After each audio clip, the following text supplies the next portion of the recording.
Hello guys, welcome back to my YouTube channel. ഞാൻ പിന്നെയും വെറുപ്പിക്കാനായിട്ട് ഒരു ഫുഡ് ബ്ലോഗായിട്ട് വന്നിരിക്കുന്നു. ബട്ട് ദിസ് ടൈം ഒരു സ്വീറ്റ് ഡിഷാണ്. എല്ലാവർക്കും അറിയാമായിരിക്കുമല്ലോ, gulab jamun. But this time ഇത് നമ്മൾ ബ്രെഡ് കൊണ്ട് ഉണ്ടാക്കുന്ന ഗുലാബ് ജാമുനാണ്. ഓക്കെ, സോ ഫസ്റ്റ് നമ്മൾ ബ്രെഡ് എടുക്കണം. ബ്രെഡ് സ്ലൈസസ് നമ്മുടെ ക്വാണ്ടിറ്റീനെ അനുസരിച്ചിട്ടാണ് നമ്മൾ ഡിസൈഡ് ചെയ്യേണ്ടത്. ഇതിപ്പോൾ 2 പേർക്ക് കഴിക്കാൻ വേണ്ടിയിട്ട് ഒരു 8 സ്ലൈസസ് മതി. അപ്പോൾ 8 സ്ലൈസസിന് നമ്മൾ 4 പുറം നമ്മൾ കട്ട് ചെയ്ത് കളയണം. നമുക്ക് ആ ബ്രൗൺ പോർഷൻ നമുക്ക് വേണ്ട. അത് കഴിഞ്ഞിട്ട് നമ്മൾ ഒരു മിക്സർ എടുക്കുക. മിക്സർ അല്ലെങ്കിൽ ചോപ്പർ എടുത്താലും മതി. അതിലിങ്ങനെ പീസായിട്ട് ഇട്ടിട്ട് നമ്മളിങ്ങനെ ചെയ്തിട്ട് ക്രംസ് പോലെ റെഡിയാക്കി എടുക്കുക.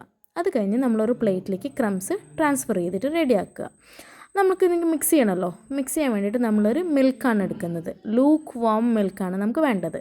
അപ്പോൾ ഓവറായിട്ട് ഹീറ്റഡും ആവാൻ പാടില്ല, കോൾഡും ആവാതെ നമ്മൾ മീഡിയം ആയിട്ടുള്ളൊരു മിൽക്കാണ് എടുക്കേണ്ടത്.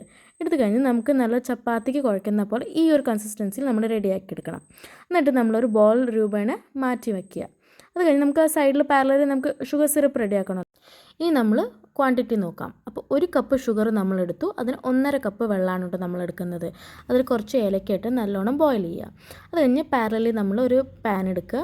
പാനിൽ വന്നിട്ട് ഓയിൽ ഒഴിച്ചിട്ട് നമ്മൾ ബോൾസിനെ നമുക്ക് ഫ്രൈ ചെയ്തെടുക്കണം. ഫ്രൈ ചെയ്യുമ്പോൾ നമ്മൾ എപ്പോഴും ശ്രദ്ധിക്കേണ്ടത് മീഡിയം ഫ്ലെയിമിലാണ് വേണ്ടത്. അല്ലെങ്കിൽ എന്താവും, പുറത്തുനിന്ന് ബ്രൗൺ ആയിരിക്കും, ഉള്ളിൽ നമുക്ക് കുക്ക്ഡ് ആയിരിക്കില്ല.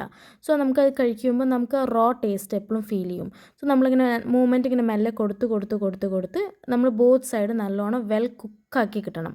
കുക്കാക്കി കഴിഞ്ഞിട്ട് നമ്മൾ എന്ത് ചെയ്യേണ്ടത്, ലാസ്റ്റ് ഈ ഒരു ബ്രൗണിഷ് കളർ വരും. എന്നിട്ട് നമ്മളത് ഷുഗർ സിറപ്പിലേക്ക് ട്രാൻസ്ഫർ ചെയ്യുക. ട്രാൻസ്ഫർ ചെയ്ത് കഴിഞ്ഞ് ഒരു മണിക്കൂർ അങ്ങനെ വെച്ച് കഴിഞ്ഞിട്ട് അത് ഒബ്സർവ് ആവും. സോക്കായി കഴിഞ്ഞിട്ട് നമ്മളൊരു ബൗളെടുക്കുക. ബൗളിലേക്ക് വന്നിട്ട് നമുക്ക് റിക്വയർഡ് ആയിട്ടുള്ള ക്വാണ്ടിറ്റി ട്രാൻസ്ഫർ ചെയ്ത് കഴിഞ്ഞിട്ട് ട്രൈ ചെയ്യുക. നമ്മളതാ ട്രൈ ചെയ്യുന്നു. Hope everyone like it. Thank you.